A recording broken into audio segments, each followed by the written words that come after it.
just keep following the gentleman in front. So basically we're going to go up to the last spot where you can cut down to onto Wellington, and then we'll get him in. Obviously, eventually we're going to cross over.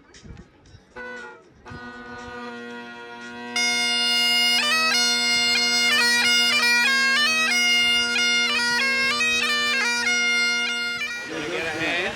Head out and lower it down. Today we're lighting the torch that will end up in on the beaches of Normandy for the commemoration of the D-Day landings. And I'm here to pay homage and respect for those veterans who served their country on that day and the days following to free the world from the Nazi tyranny. So this is the Echoes of Gratitude tour that is being done, started with the Tulip Festival. We have 14 replicas of this torch that are over there going through all sorts of different celebrations. Welcome to the lighting of the Canadian Remembrance Torch and the launch of the charity's Echoes of Gratitude tour, honoring D-Day's 80th anniversary on June 6th. So on the 6th of June 1944, the troopers of 1st Canadian Parachute Battalion, followed by the soldiers of the 3rd Canadian Infantry Division, landed in Normandy. It would take another 11 months for the Allies to liberate France, Belgium, and the Netherlands. The aim was simple: to ensure the freedom of all those being occupied. Let's assume that not everybody knows about the landing in Juneau. Can you give us a brief little history lesson as to the importance of it? Well, on June 6, 1944, the British, Canadian, and American forces landed on the beaches of Normandy, and that was the opening battle on the shores to free Europe from the German forces who had occupied it in the Second World War. We had to make that beachhead to get onto the grounds, onto the continent, and then we fought our way to Berlin to end the Second World War. It is so important that we continue to learn about our history, about the great wars and the contributions that they have made for our freedom, the sacrifices that were made on our behalf. So people like myself, somebody who was not born in Canada, who's lived so freely with all the rights that I enjoy. There are a lot of people out there who are Canadians who don't know the history behind the World War II events in Holland and so forth. Would it be possible for you to give a little summary of the events and why they view Canadians the way they do?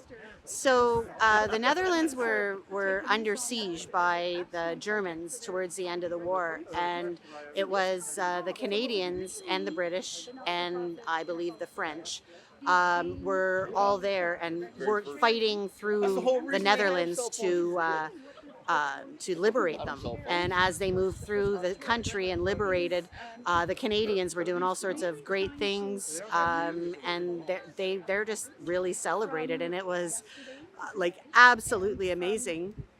Sorry. My dad was over there as well, and so the trip over there was really meaningful to me because it was in my father's footsteps, walking through fields and walking through towns, and the reception that we got from the Dutch people was just phenomenal. The Canadian Remembrance Torch was designed and built by a team of McMaster engineering students, and we have one of those students with us here today, Kyle De Souza. What are your thoughts on creating this flame? It was an amazing process, obviously the remembrance and the meaning behind it. It was great to work with Karen and the Canadian Remembrance Torch. How long did it take you to make it? Since September, we've been working on it.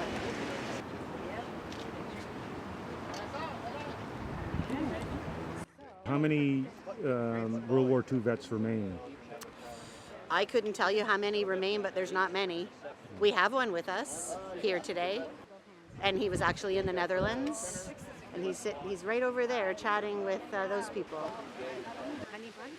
He would like to know how you feel that the young Canadian soldiers are getting along. How Canadians are doing in 2024, because what he fought for is a lot of it is freedoms and so forth. And what we're seeing in 2024 is really a division of Canadians, and I'm wondering how people who fought for those freedoms are seeing Canada and seeing and what they fought for. I don't think I'm a good representative because I come from a long time ago, and in my day there was more respect for many things, such as the church and royalty and all that stuff.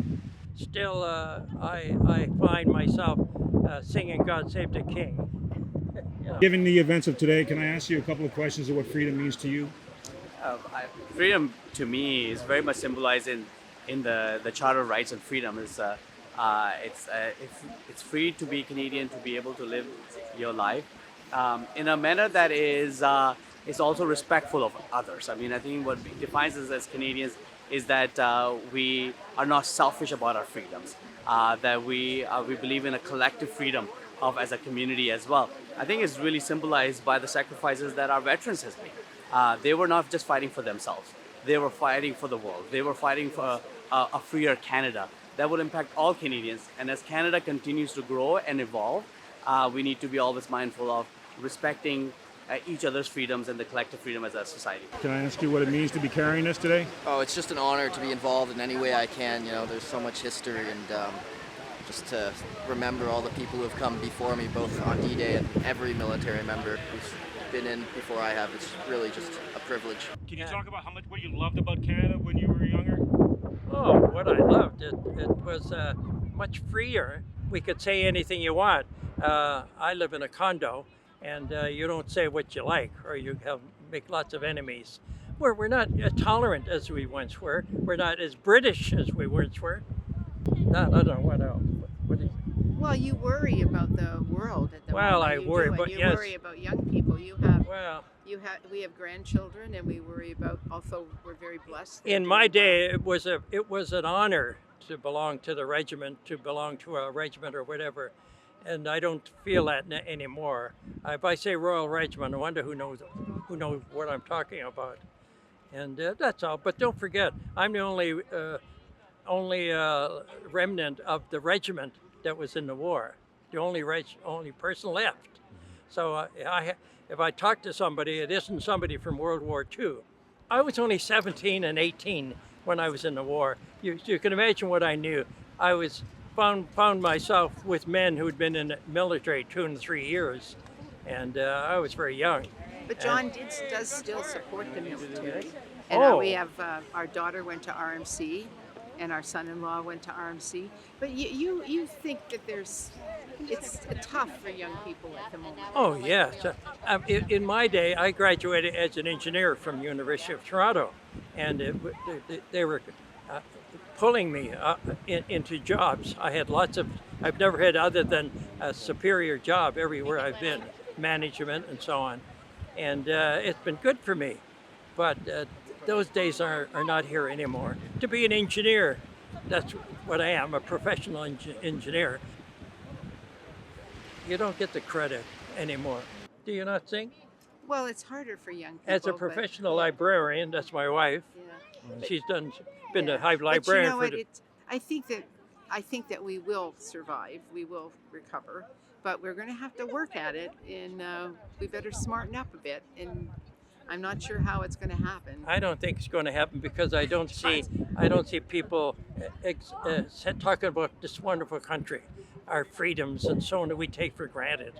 You can't walk out the door of some places now. You wouldn't even. How would you like to go down to the States now? Even there's a wonderful neighbor, and they're shooting at each other and beating up each other and burning down places. It's terrible. We must watch that ourselves. It's easy to do, because you have a lot of people who are unhappy and they're mentally disturbed more than anything else.